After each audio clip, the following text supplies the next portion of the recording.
Bonjour à toutes et à tous, j'espère que vous allez bien. Alors, je vous propose cette formation spéciale en INDEF, formation dans laquelle nous allons développer ensemble un logiciel de gestion des finances. Alors, le logiciel que nous allons créer, en fait, imaginez un logiciel de gestion des finances dans lequel on peut créer des comptes, d'accord? Donc, Toto peut avoir son compte, John peut avoir son compte, etc., etc. Donc à la création d'un compte, on peut spécifier un solde de départ, d'accord? Et donc l'objectif ici, c'est d'enregistrer nos différentes transactions, histoire d'avoir une vue globale sur nos finances, d'accord? Donc tout ce qu'on achète, etc., etc. Donc pour les transactions, nous allons enregistrer la date de la transaction, le montant dépensé, enfin ça peut être le montant dépensé ou le montant gagné, peu importe, ça dépend de la transaction effectuée. Bien évidemment, on aura le type de la transaction. Est-ce que c'est une transaction sortante ou une transaction entrante? Alors ici, j'entends dépenses et revenus, hein. Donc une transaction, ça peut être une dépense, donc on achète une voiture, on achète des vêtements, ou bien on gagne de l'argent, ça peut être un salaire, ça peut être une dividende, peu importe. Donc le type de la transaction, c'est soit une dépense, soit un revenu. Ok.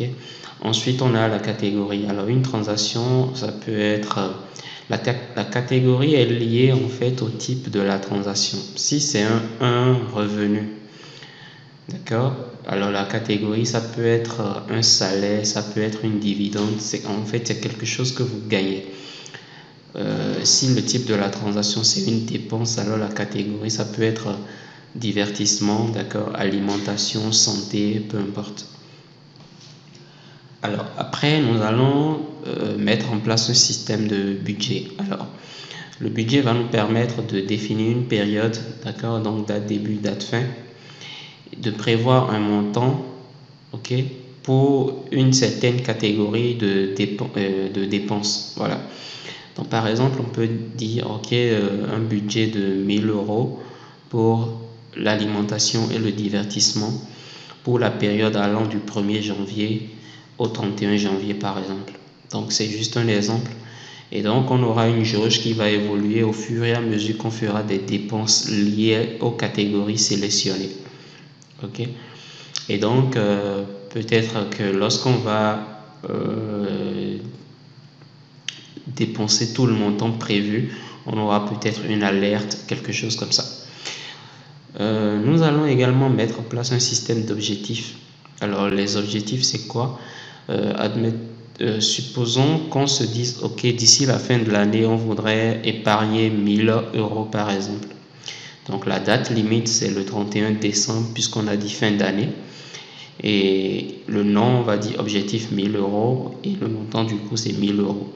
Et donc là aussi c'est un peu pareil, on va mettre en place des opérations qui puissent nous permettre de mettre de l'argent de côté et de retirer éventuellement cet argent. Alors je donne un exemple, on a dit 1000 euros d'ici la fin de l'année. Et donc si j'ai 100 euros, je peux mettre 100 euros de côté, je peux mettre 200 euros de côté demain, etc., etc.